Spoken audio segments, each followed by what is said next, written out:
Salut à toutes et à tous, je suis Miss Usagi et bienvenue sur l'émission L'amour en 2D. On va parler d'amitié et surtout de romance. Ici on va arrêter de croire que la romance est uniquement faite pour les filles innocentes et fragiles. Mesdames, messieurs, on est parti pour une journée en entreprise en compagnie de Narumi et Nifuji. Psst, n'oublie pas de t'abonner à ma chaîne. Nous commençons ce troisième épisode d'Amour en 2D avec le titre Otaku Otaku de Fujita, publié aux éditions Kana. Tu peux également le trouver en série animée. Je vais me baser ici plus sur la version papier.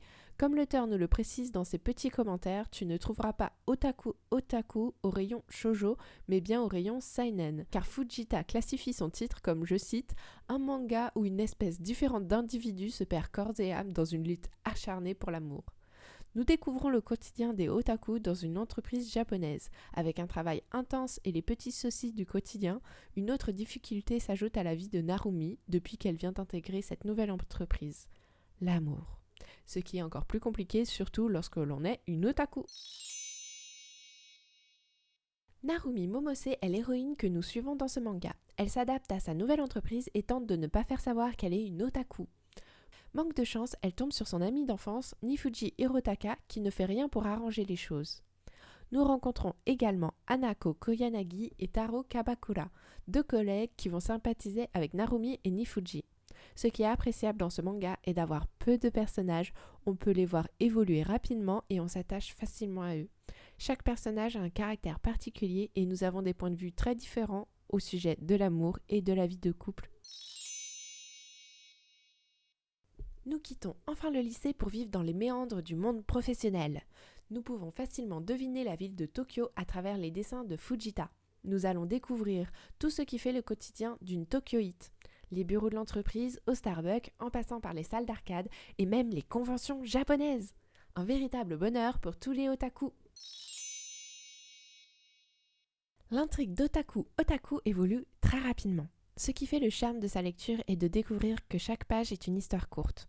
Nous les découvrons dans des moments du quotidien ou totalement inattendus. C'est très agréable de pouvoir voir les différentes facettes de ces personnages et leurs réactions très inédites. Je vous dis que l'on parle beaucoup d'amour, mais on parle bien sûr de nombreuses activités que pratiquent nos chers otaku. De la dernière parution collector d'un manga, d'un couple de cosplay à terminer, des doshojin à écrire dans les deadlines et bien entendu les jeux vidéo. On retrouve ces petits moments qu'on a pu vivre. Ça rappelle tout simplement de très beaux souvenirs et même si nous vivons de l'autre côté du Japon, les galères restent les mêmes. Tu pourras découvrir dans le manga que certaines histoires vont plus tard se compléter au fur et à mesure de ta lecture. Fujita nous fait le plaisir d'adapter un design très différent pour tous ses personnages. Narumi aux traits mignons et Anako aux traits sensuels, Fujita a designé ses personnages tout en cassant les règles des stéréotypes par leur personnalité. Je suis très heureuse de pouvoir constater que la relation amoureuse est au centre de l'intrigue et on le ressent dans le design.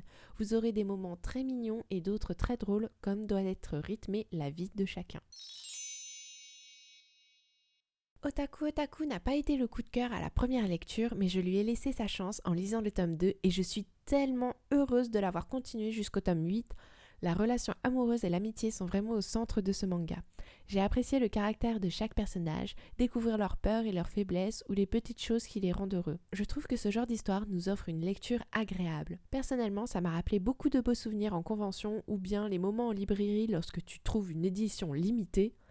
Bref, de très beaux souvenirs et je peux vous dire que j'ai retenu une phrase qui m'a marquée et que je peux aujourd'hui confirmer. Un ami otaku, c'est précieux. Donc sur cette très belle phrase, nous allons passer aux recommandations. Je te recommande non pas un shoujo mais une comédie vraiment très sympa. Alors, le titre c'est celui-ci. Watashi ga motenai no wa do kangaete mo amae wa ga warui. Que je te mets aussi en barre d'infos. On retrouve une héroïne totalement à côté de la plaque qui collectionne les conquêtes dans les otome games. Par contre, au lycée, c'est autre chose. La dimension relation de couple et amoureuse est beaucoup moins mise en avant dans cet anime, puisqu'on se concentre beaucoup sur la comédie. Mais je te le recommande si tu as besoin d'une petite dose de fou rire. Merci d'avoir suivi Amour en 2D, c'était Miss Usagi. On se retrouve très vite avec un prochain titre de romance. N'hésite pas à me dire si tu as envie de lire Otaku Otaku et de me dire ton avis en commentaire. Partage la vidéo et abonne-toi. 1000 bisous!